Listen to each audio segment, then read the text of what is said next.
Introduction Part 17. The kind of deity which a man consciously or unconsciously worships indicates the intellectual status of the worshipper. Ask the Indian of God, and he will describe to you a powerful chieftain of a glorious tribe. Ask the pagan of God, and he will tell you of a god of fire, a god of water, a god of this, that, and the other. Ask the Israelite of God, and he will tell you of the God of Moses, who conceived it expedient to rule by coercive measures, hence, the 10 Commandments. Or of Joshua, who led the Israelites into battle, confiscated property, murdered prisoners, and laid waste to cities. The so-called heathen made graven images of their gods, whom they were accustomed to worship, but among the most intelligent, at least, these images were but the visible fulcrums with which they were enabled to mentally concentrate on the qualities which they desired to externalize in their lives. We of the 21st century worship a God of love in theory, but in practice we make for ourselves graven images of wealth, power, fashion, custom and conventionality. We fall down before them and worship them. We concentrate on them and they are thereby externalized in our lives. The student who masters the contents of Part 17 will not mistake the symbols for the reality, he will be interested in causes rather than effects. He will concentrate on the realities of life and will not then be disappointed in the results. Part 17. 1.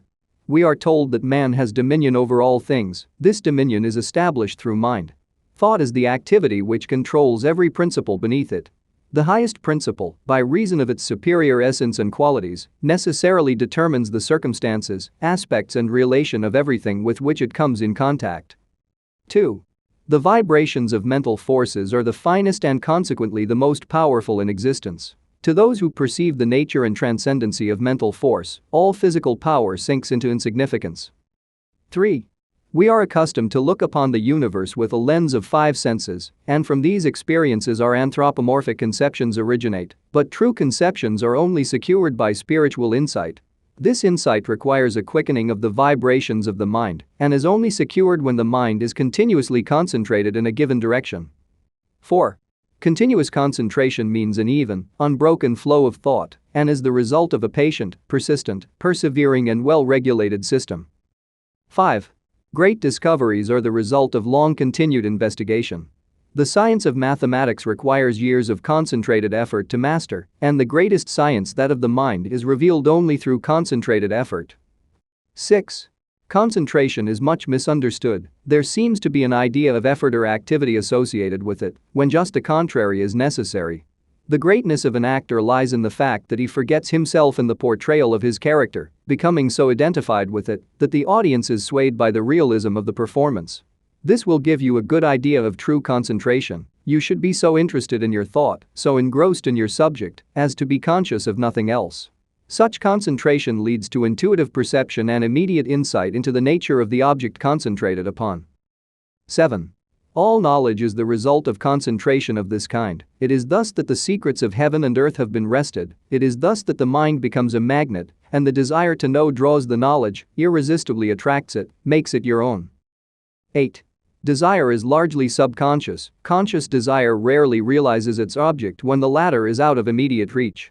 Subconscious desire arouses the latent faculties of the mind, and difficult problems seem to solve themselves. 9. The subconscious mind may be aroused and brought into action in any direction, and made to serve us for any purpose, by concentration. The practice of concentration requires the control of the physical, mental, and physical being. All modes of consciousness, whether physical, mental, or physical, must be under control. Spiritual truth is therefore the controlling factor. It is this which will enable you to grow out of limited attainment and reach a point where you will be able to translate modes of thought into character and consciousness. 10. Concentration does not mean mere thinking of thoughts, but the transmutation of these thoughts into practical values. The average person has no conception of the meaning of concentration. There is always the cry to have, but never the cry to be. They fail to understand that they cannot have one without the other, that they must first find the kingdom before they can have the things added. Momentary enthusiasm is of no value. It is only with unbounded self-confidence that the goal is reached. 11. The mind may place the ideal a little too high and fall short of the mark. It may attempt to soar on untrained wings and fall to earth instead of flying, but that is no reason for not making another attempt. 12. Weakness is the only barrier to mental attainment. Attribute your weakness to physical limitations or mental uncertainties and try again. Ease and perfection are gained by repetition. 13. The astronomer centers his mind on the stars and they give forth their secrets. The geologist centers his mind on the construction of the earth and we have geology, so with all things. Men center their minds on the problems of life, and the result is apparent in the vast and complex social order of the day. 14. All mental discovery and attainment are the result of desire plus concentration. Desire is the strongest mode of action. The more persistent the desire, the more authoritative the revelation. Desire added to concentration will wrest any secret from nature. 15. In realizing great thoughts, in experiencing great emotions that correspond with great thoughts, the mind is in a state where it appreciates the value of higher things. 16. The intensity of one moment's earnest concentration and the intense longing to become and to attain may take you further than years of slow, normal and forced effort. It will unfasten the prison bars of unbelief, weakness, impotence and self-belittlement, and you will come into a realization of the joy of overcoming. 17. The spirit of initiative and originality is developed through persistence and continuity of mental effort. Business teaches the value of concentration and encourages decision of character. It develops practical insight and quickness of conclusion. The mental element in every commercial pursuit is dominant as the controlling factor, and desire is the predominating force. All commercial relations are the externalization of desire. 18.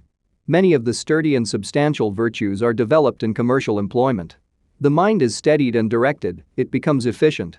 The principal necessity is the strengthening of the mind so that it rises above the distractions and wayward impulses of instinctive life and thus successfully overcomes in the conflict between the higher and lower self.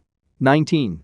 All of us are dynamos, but the dynamo of itself is nothing. The mind must work the dynamo, then it is useful, and its energy can be definitely concentrated. The mind is an engine whose power is undreamed, thought is an omnipotent power. It is the ruler and creator of all form and all events occurring in form. Physical energy is nothing in comparison with the omnipotence of thought because thought enables man to harness all other natural power. 20. Vibration is the action of thought. It is vibration which reaches out and attracts the material necessary to construct and build.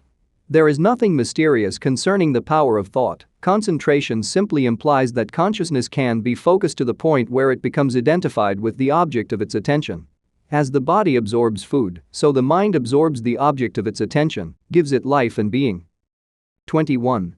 If you concentrate on some matter of importance, the intuitive power will be set in operation, and help will come in the nature of information which will lead to success. 22. Intuition arrives at conclusions without the aid of experience or memory. Intuition often solves problems that are beyond the grasp of the reasoning power. Intuition often comes with a suddenness that is startling. It reveals the truth for which we are searching so directly that it seems to come from a higher power. Intuition can be cultivated and developed. In order to do this, it must be recognized and appreciated. If the intuitive visitor is given a royal welcome when he comes, he will come again. The more cordial the welcome, the more frequent his visits will become, but if he is ignored or neglected, he will make his visits few and far apart. 23. Intuition usually comes in the silence. Great minds seek solitude frequently. It is here that all the larger problems of life are worked out.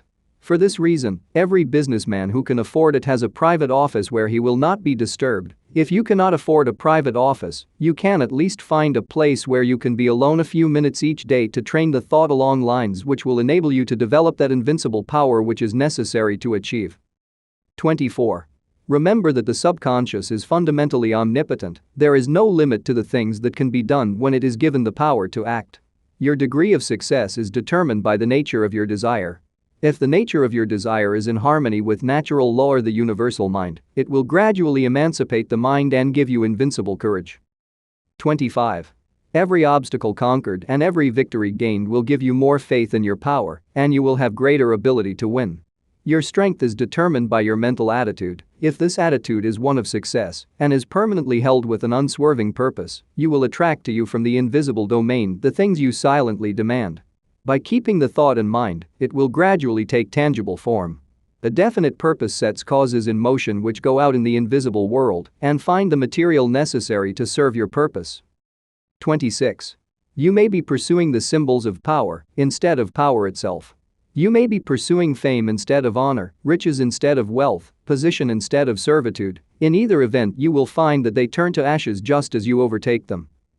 27. Premature wealth or position cannot be retained because it has not been earned. We get only what we give, and those who try to get without giving always find that the law of compensation is relentlessly bringing about an exact equilibrium. 28. The race has usually been for money and other mere symbols of power, but with an understanding of the true source of power, we can afford to ignore the symbols. The man with a large bank account finds it unnecessary to load his pockets down with gold, so with the man who has found the true source of power, he is no longer interested in its shams or pretensions. 29. Thought ordinarily leads outward in evolutionary directions, but it can be turned within where it will take hold of the basic principles of things, the heart of things, the spirit of things. When you get to the heart of things, it is comparatively easy to understand and command them. 30. This is because the spirit of a thing is the thing itself, the vital part of it, the real substance. The form is simply the outward manifestation of the spiritual activity within. 31. For your exercise this week, concentrate as nearly as possible in accordance with the method outlined in this lesson. Let there be no conscious effort or activity associated with your purpose. Relax completely, avoid any anxiety as to results. Remember that power comes through repose.